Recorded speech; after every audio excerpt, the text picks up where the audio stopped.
스포츠 심리학 박사, 멘탈 코치 박용곤입니다.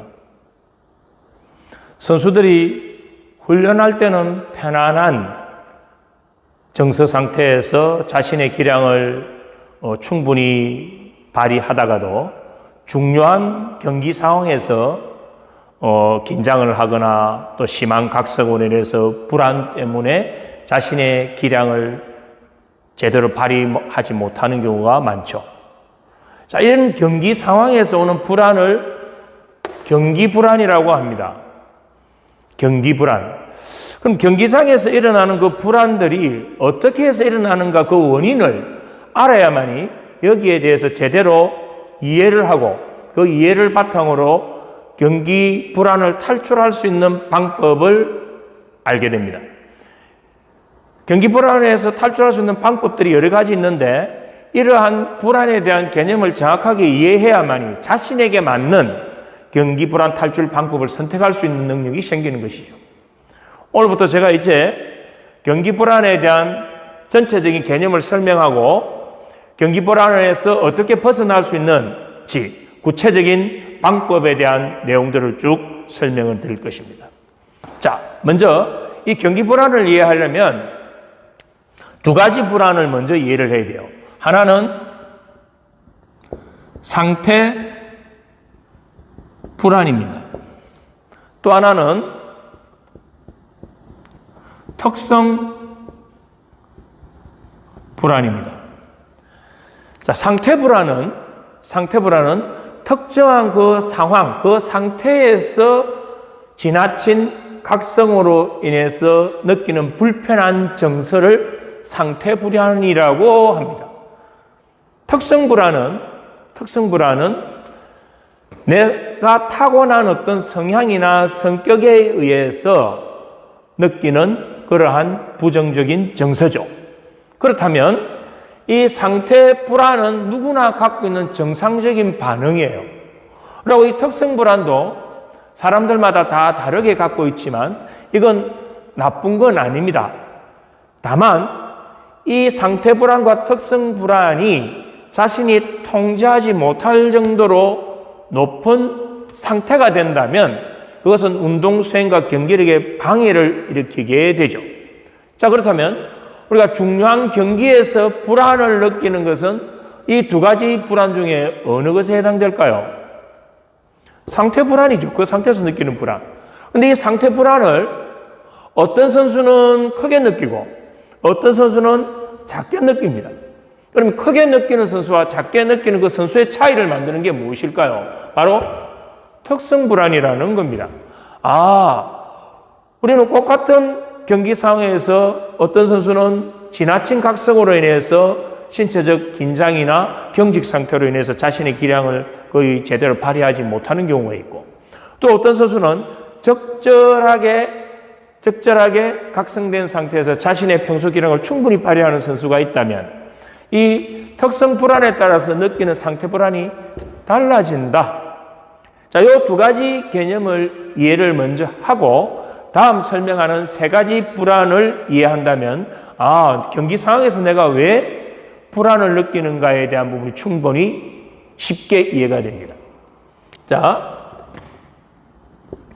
인지적 불안. 또 하나는 생리적 불안. 또 하나는 신체적 불안. 자, 우리 뇌가 가진 별명이 있는데 우리 뇌의 별명이 착각의 챔피언입니다. 착각의 챔피언. 정말 착각을 잘해요.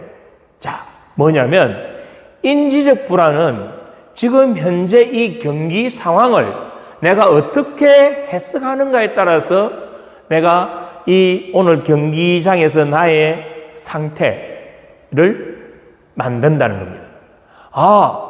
내가 오늘 이 경기 상황이 매우 나에게 중요한 의미를 갖고 있어.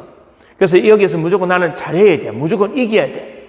그런데 오늘 내가 준비가 덜 됐는데 여기 오니까 왠지 뭔가 불안해. 마음에서 해석을, 우리가 이 인지라는 것은 어디에서 하나요?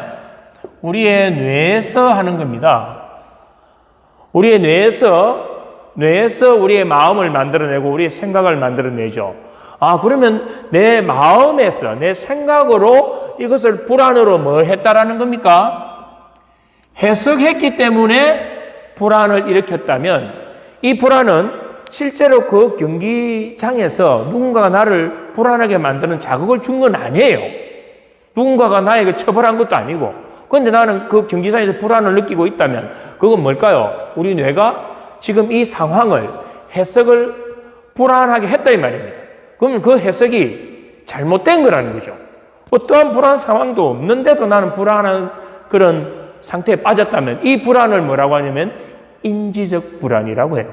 그럼 인지적 불안은 실제 나에게 부정적 자극이나 정보가 들어왔을 때도 인지적 불안을 느끼지만 대부분의 이 인지적 불안은 뭐다? 가짜다 이 말입니다. 이 가짜라는 말은 뭘까요? 자신이 만들어낸 불안. 우리는 대부분의 이 가짜 불안이 뇌에서 뭐 한 겁니까? 착각한 겁니다. 근데 착각했는데 어떻게 착각했을까요? 과거에 내 기억 시스템을 바탕으로 내가 과거에도 이런 유사한 상황에서 나는 지나친 불안을 느꼈기 때문에 지금 이 상황은 더 큰 대회니까 그 불안을 증폭시켰으니까 이 뇌에서 잘못된 해석에 의해서 가짜에 의해서 나는 지금 현재 불안을 느끼고 있는 것이 대부분 인지적 불안이에요. 진짜 불안한 것, 자극 정보에 관계없이도 나는 이 인지적 불안을 만든다. 자, 여기까지 이해가 됐으면 왜 우리는 경기 불안을 느끼는가 하면 이 인지적 불안 때문에 경기 불안을 느끼는 경우가 많다는 겁니다. 그럼 우리 이거에서 벗어나기 위한 부분들은 얼마든지 상담이나 훈련을 통해서 가능해지는 거죠. 그 구체적인 방법들은 나중에 따로 설명드릴 거예요. 자, 두 번째, 생리적 불안이에요. 자, 경기장에 와서 인지적 불안이 일어나게 되면 이 인지적 불안에 의해서 나의 심장 박동이 빨라집니다. 나의 혈류 상태가 바뀌게 되고, 그러면 내 심장 박동이 빨라지거나 혈압이 상승하거나 혈류가 바뀌는 그러한 생리적 어떤 현상, 이런 부분들이 일어나게 되면 손에 뭐 땀이 난다든지 이러한 어떤 뭐 화장실을 자주 가고 싶다든지 이러한 현상들을 만들어내는 그게 생리적 불안이에요. 이 생리적 불안이 오게 되면 신체적 불안이 오는 거예요. 자, 순서는 어디가 먼저 올지는 알 수가 없습니다. 그 상황이나 대상이 다르니까. 일단 생리적 불안이 오고 신체적 불안이 오게 되는 거예요. 신체적 불안이 어떤 건가요? 몸이 긴장이 되고 근육이 경직되고 하는 이 신체적 불안이 오게 되면, 이 상태가 되면 운동 수행이 제대로 됩니까? 안 됩니까? 신체 협업이 제대로 이루어지지 않기 때문에 운동 기능이 급격하게 떨어집니다. 수행이 급격하게 저하되죠. 그러면 이 경기장에서 만약에 이걸 지금 경기를 진행하는 중이라면 이 인지적 불안이 나의 생리적 불안과 신체적 불안을 일으켰으니까 그 상황에서 경기 진행이 제대로 안 된다 이 말입니다. 자기가 원하는 어떤 진행이 어려우니까 이걸 뇌에서 다시 이거에 대해서 인지를 또 하는 거예요. 내가 지금 몸이 굳었구나. 내가 뭔가 더 심장이 벌렁벌렁거리고 뭔가 불안하구나를 인지적으로 다시 해석을 하면서 인지적 불안을 다시 올려버려요. 그러면 처음에 일어났던 그 인지적 불안보다 훨씬 더 강한 인지적 불안이 일어나고 이 인지적 불안이 다시 생리적 불안을 또 높입니다. 또 높이면 또 신체적 불안이 오고 이게 계속 악순환하는 순환 고리를 만들어 버릴 때 이 상태가 더 심해지면 어떤 경우가 올까요? 흔히 이야기하는 이 상태가 옵니다. 뭡니까? 공황장애라고 하죠. 실제 아무것도 없었는데도 나는 그 경기장에 들어가서 내 몸이 굳어버리고 머리가 하얘지고 아무 생각도 안 나고 멍해져 버리는 상태가 왔다면 이게 공황장애까지 간다 이 말입니다. 우리가 이러한 악순환이 계속 되는 상태에서 경기력이 급격하게 떨어졌을 때 우리는 흔히 이 말을 씁니다. 뭐라고 씁니까? 멘탈이 붕괴됐다. 급격한 수행 저하로 해서 멘붕이 왔다. 그러면 이 경기 불안을 만드는 것은 외부적 자극이나 어떤 환경 때문에 나는 지금 불안하다라고 뭐 하고 있는 거예요? 뇌에서 착각하고 있는 거예요. 실제로 이 불안을 만드는 건 누군가요? 선수 자신이에요. 선수 자신이다. 그렇다면 이러한 인지적 불안이 잘못된 건 그 선수의 뭐가 특성 불안이 높아서 그렇다라고 한다면 이 특성 불안이 높은 선수의 특징은 뭐냐면 바로 뭔가요? 민감성이 높은 선수들이 이러한 인지적 불안을 많이 갖고 있다는 겁니다. 그럼 이 인지적 불안을 많이 갖고 있는 특성 불안이 높은 민감성이 높은 선수는 이 민감성을 지금 어떻게 쓰고 있나요? 부정적인 부분으로 쓰고 있잖아요. 원래 운동선수들이 갖고 있는 이 민감성은 다른 말로 하면 뭘까요? 천재성이에요. 운동 학습에 대한 어떤 감이 빠르고 운동 수행 능력도 빨리 향상되고 같은 자극과 정보를 더 과민하게 내가 받아들이니까 운동 학습이 빠른 선수들이에요. 그래서 이러한 민감성은 천재성이고 성공의 아주 중요한 요인, 자원입니다. 이 민감성은.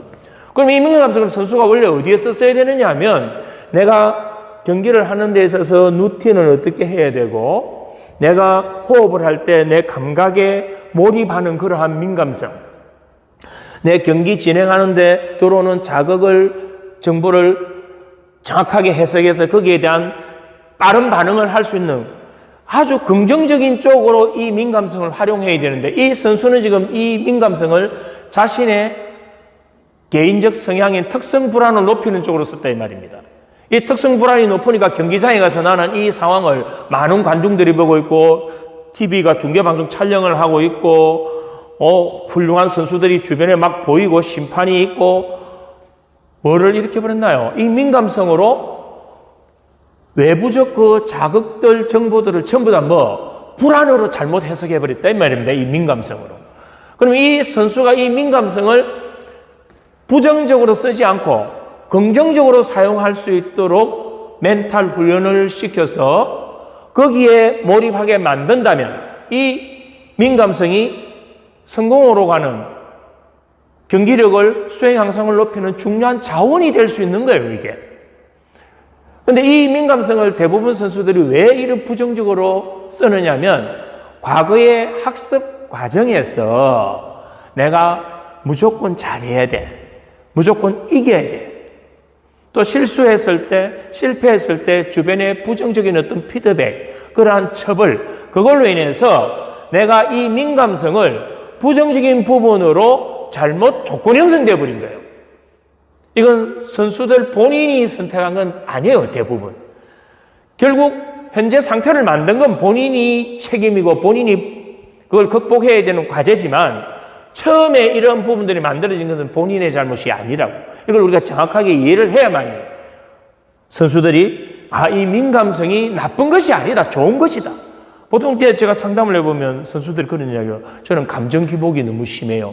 저는 민감성이 너무 높아서 별것 아닌 거에 계속 긴장하고 뭔가 반응이 빨리 일어나요. 그건 자신의 이 훌륭한 성공을 위한 자원인 이 민감성을, 이 천재성을 부정적으로 잘못 썼을 뿐이지 그 자신이 갖고 있는 민감성은 너무나 중요한 것이다. 여기에 대한 우리가 관점을 정확하게 바꿔줘야 됩니다. 민감성은 아주 소중한 자원이다. 그러면 이 자원을 우리는 어떻게 써야 되는가? 근데 그 쓰는 방법을 모르기 때문에 제가 이제 나중에 설명드리는 그러한 멘탈 훈련을 통해서 특성 불안을 제어하고 낮추고 그걸로 인해서 이 인지적 불안을 낮춘다면 생리적, 신체적 불안도 훨씬 떨어지게 됩니다.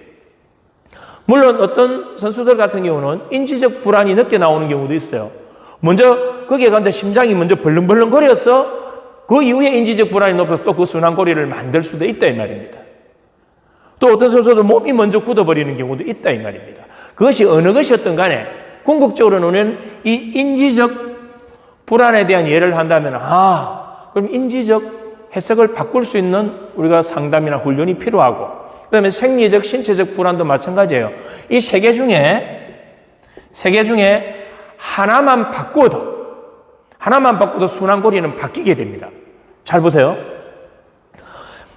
그래서 멘탈 호흡 훈련을 통해서 숨을 깊게 들이마시고 천천히 뱉는 훈련을 하게 되면 생리적으로 호흡이 맥박이 늘어지게 되죠.